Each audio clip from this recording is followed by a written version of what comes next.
Photoshop can open a huge array of graphic file formats. As a matter of fact, I can almost guarantee that Photoshop's going to open up pretty much any file format that you can throw at it, from TIFFs and GIFs to vector file formats like Adobe Illustrator files and PDFs and all the rest of it. So here's what I'm going to do here with you. I want to open up a file and I want to show you a couple of neat things here. So what I'm going to do is I'm simply going to choose File and then Open, or Control-O on the Windows side, or Command-O here on the Mac. And of course that brings us into the Open dialog box. And I'd like you to navigate to your Project Files folder, which hopefully you copied onto your desktop. And I'm going to go and open up a file called Barn1. You can really grab any file you want. It doesn't really matter, just so long as we have something to open up here. And then go ahead and click on Open inside the dialog box there. There's our barn, or whatever image that you decided to open up. Okay, wonderful. Now earlier when we were taking a look at Photoshop's preferences, there was an option in there for opening your files as tabs. So now what I have at the top of my Photoshop interface is barn1.jpg. I can tell my zoom level right now is 25%. It's an RGB image and it's 8-bit. It's an 8-bit image. And you know, if I really want, I could hold down Option or Alt on the Windows side and then click on this little area down at the bottom of the image window and get some additional information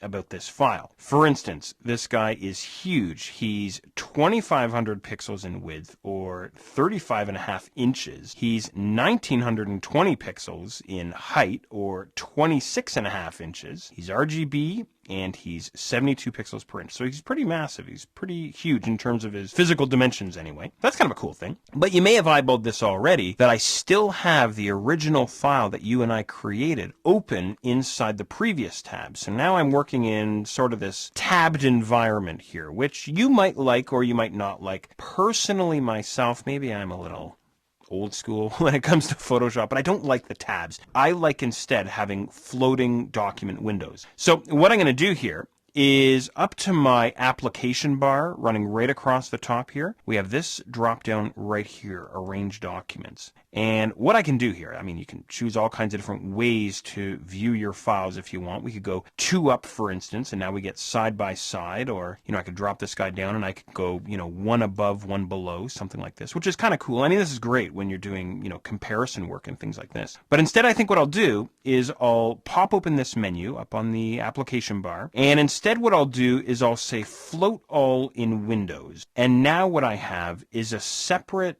document window for each of my Photoshop files, and I can drag them around just by dragging on this title bar here. And you'll notice that there's no longer a document tab running across the top, but I still get the same information. Barn1, there's the zoom level, there's my color space and my bit level as well.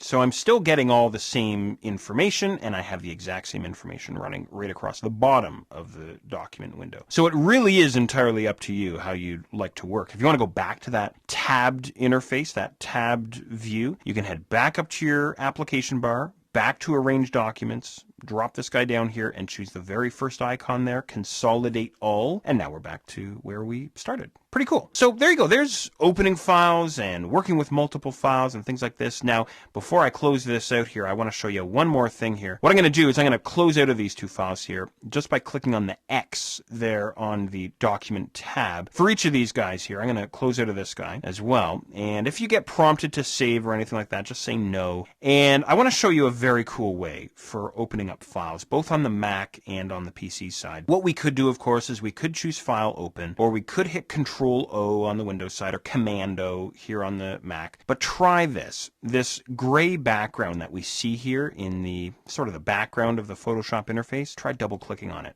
That's a super fast way to get to your open dialog box. Do you want to see that one more time? All I did is this gray background here, just double click on it anywhere. Double click anywhere on it, throws you into the open dialog box, grab the file that you want, click on open. That's all there is to it. That's probably one of my most favorite Photoshop tricks or Photoshop techniques. So there you go, opening files and working with multiple files.